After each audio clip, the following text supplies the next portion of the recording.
Hello guys, আসসালামু আলাইকুম। কেমন আছেন সবাই? আলহামদুলিল্লাহ আমরা অনেক ভালো আছি। খুব ভালোভাবে রোজাটা পার করছি। তো এই তো আরিশের মম ব্লগে আপনাদেরকে সুস্বাগতম। ভোররাত্রির থেকে শুরু করছি। ভোররাত্রিতে এমন কিছু নাই, যে ভাত তরকারি নিয়ে বসে পড়েছি।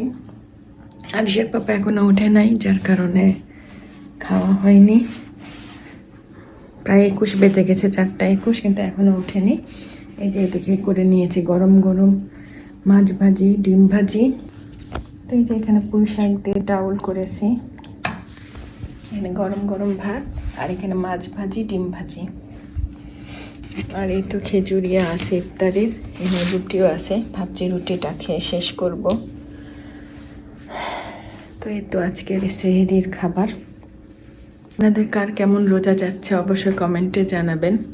আমার তো মোটামুটি আমাদের ভালো যাচ্ছে, কারণ দেখা যাচ্ছে আরিশকে নিয়ে খুব ব্যস্ত। আরিশ পাখির খাওয়ারের খুব কষ্ট হয়ে গেছে, ছোট বাচ্চা যেহেতু, তারপরে কষ্ট হতে দিচ্ছি না। টাটকা টাটকা রান্না করে খাওয়ানোর চেষ্টা করছি। তো ঠিক আছে, খাওয়া দাওয়া করে নিই, আরিশের পাপাকে ডেকে নিয়ে আসি, না ডাকলে জীবনে উঠবে না।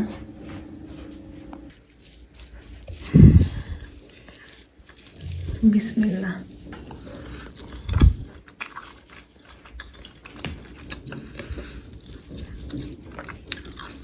আসলে ইফতারিতে রুটি বানিয়েছিলাম, সেটা শেষ হয়নি।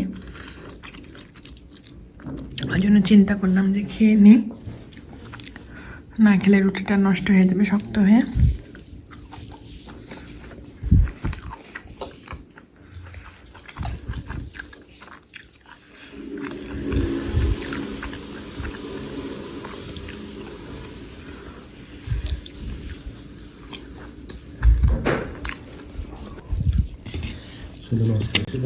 হ্যাঁ, ahora pedido. Y el culo.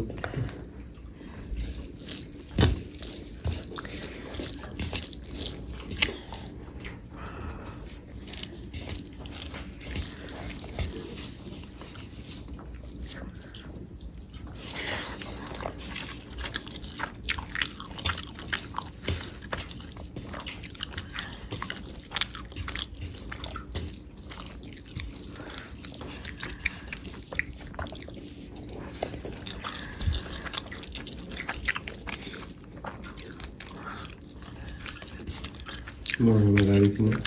আজকে রান্না করছি ইফতারিতে বকিদা, দুধ দিয়ে চাউল ভেজে বকিদা করছি। এই যে এইভাবে চাউল ভেজে নিয়েছি, ভেজে এখন ধুয়ে এটা চাপিয়ে দেব। তো এই যে আমার ইফতারি, খেজুর, এটা হলো চিকেন ফ্রাই।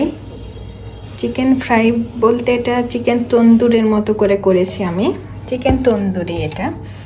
আর এটা হয়েছে সালাদ, আর এখানে ভাজা পোড়া বেগুন ভাজা, আলুর চপ, এটা হলো ভেজিটেবল চপ মানে শাকের চপ, এটা হচ্ছে ডালের বড়া, বেগুনি, এই তো এই ভাজা পোড়া।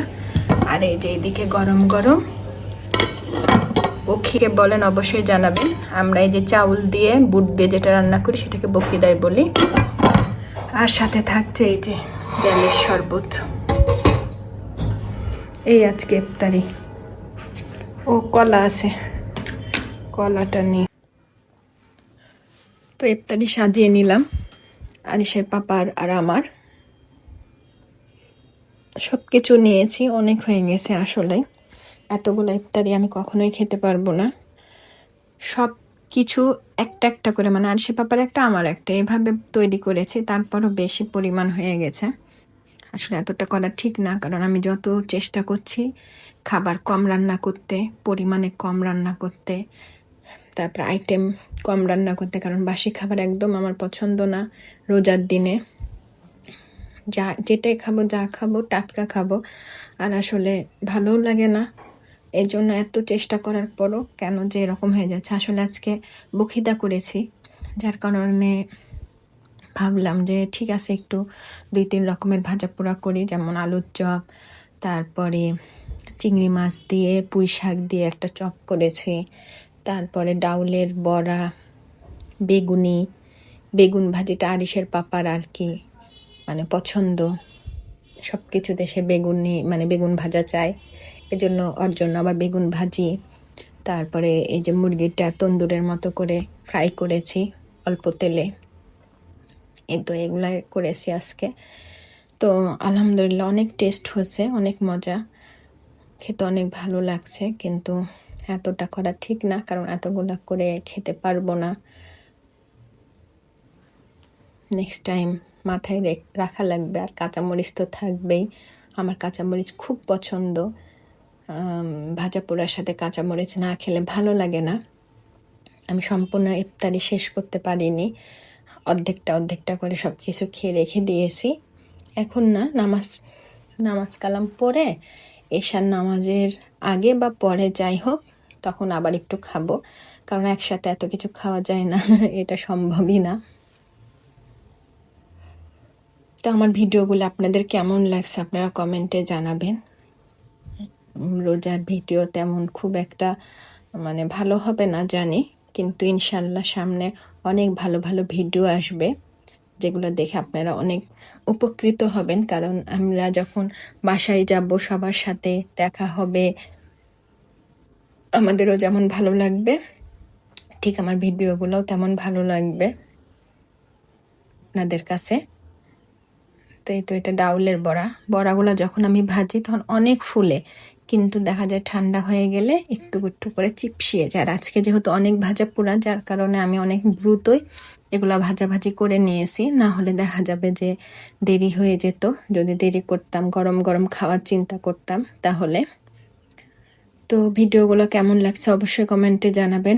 তো আজকের ভিডিওটি এ পর্যন্তই, সবাই ভালো থাকবেন, সুস্থ থাকবেন, আমাদের জন্য দোয়া করবেন, আরিশ পাখির জন্য দোয়া করবেন। এই যে এটা চিংড়ি দিয়ে বড়া আর কি, চিংড়ি আর পুঁই শাকের বড়া। আসসালামু আলাইকুম, আল্লাহ হাফেজ।